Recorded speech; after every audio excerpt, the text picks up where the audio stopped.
Howdy everyone. Today I'm going to share with you how I play a Necromancer in Pantheon. The fight starts out with the puller bringing a mob in, and then we assist the tank with our assist macro. The assist macro is going to have assist and then the tank's name, my tank, with the next line being pet attack. The reason we use the macro and not just tab and shoot a spell is in case there is multiple targets coming in. This way the pet is on the tank target and we can then tab and channel our Maz. Anyways, after assisting, we can open with our Induced Nausea, followed by our Snare Curse of Pain that also adds a dot, followed by a Force to open a gap and provide the ability for rogues or monks to be able to provide additional debuffs. At that point, we then add another dot, the sickening dot, and then we drain the strength of the target so that our target is doing less damage to our tank, which is a lot easier for the healer. By the time we finish doing that, our original Induced Nausea should be almost up because the 12-second cooldown is also the exact time of the length of time of the spell. After we cast the second Induced Nausea, we go ahead and we start meleeing, and we just continue to melee and continue to press Induced Nausea as needed. After a little bit, the fight will usually be done.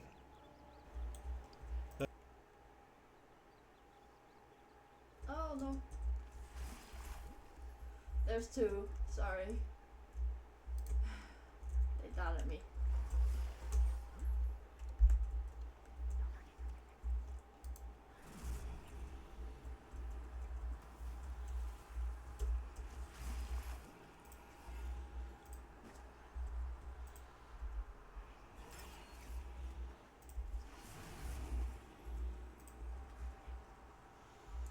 You're doing okay? I got it, yep.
Howdy guys. Now a minute ago I showed you how to do the group content. Now I'm going to show you how to do some of the solo content. And we're going to fight this yellow large gleam glider. Now I must remind you, with spells, if it's yellow or orange, they're going to resist a little bit more. So be wise and know your opponent. I know these gleam gliders, they don't hit very hard. But if this was a raptor and it was yellow, he would really tear into me. So keep that in mind and have a plan ready to escape. Maybe that's dropping your fear on them and just booking it out of there, or leaving your pet if your pet still has threat and just running. It's your call.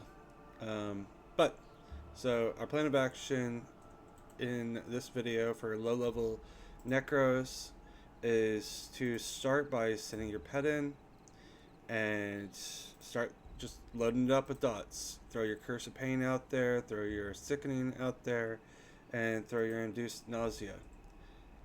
At this point, if your pet has really good weapons and he has some decent player made gear, oh yeah, that's something else I do need to talk to y'all about.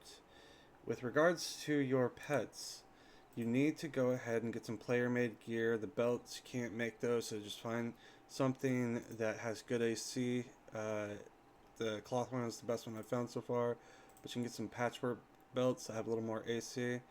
However, the best weapons that you can get, but it cannot be player-made weapons. You can put player-made gear on your pet, but you cannot put player-made weapons.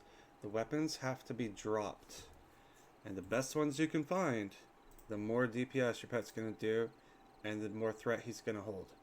So, that is my suggestion, and you do want to do dual build. Anywho, I digressed a little bit there. I apologize.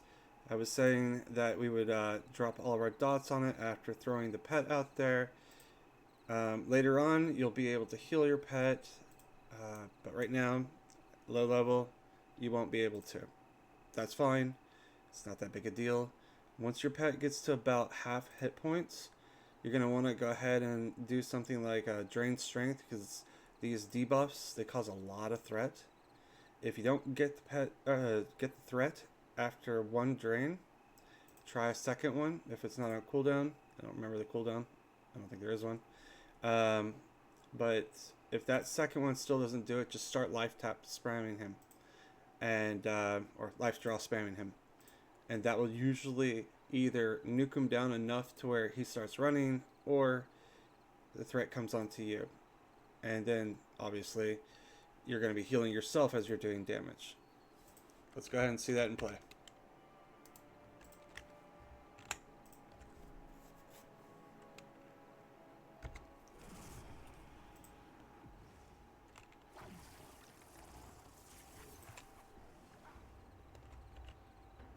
Now, as you see, I am sitting down.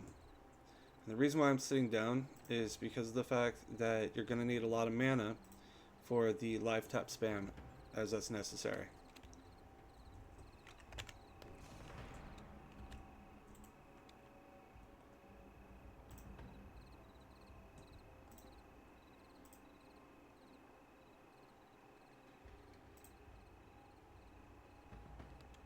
This guy's not that strong. If he was an orange, it'd be a little bit of a different story. Oh, my pet's really taking it on. But let's say it was an orange. We would go ahead and drain strength. That didn't get his attention. Let's try again. Ooh, those new weapons are really doing the trick. There it is. And then you would just proceed to life tap spam him. Assuming your dots are still on him.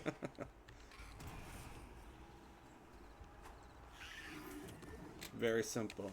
Anything yellow and below will be pretty simple, especially if you gave your pet some decent weapons. If you can't get some 7s, I got these from a higher goblin camp. But if you can't get some 7s, that's fine. Go ahead and toss on some 5 damage ones, or even some 4 damage ones if you can find them. Like from some worn daggers, this would be perfect, because as I said, you can only put on your pet weapons that have dropped. So that would be rusty, anything rusty. It'd be like some cudgels.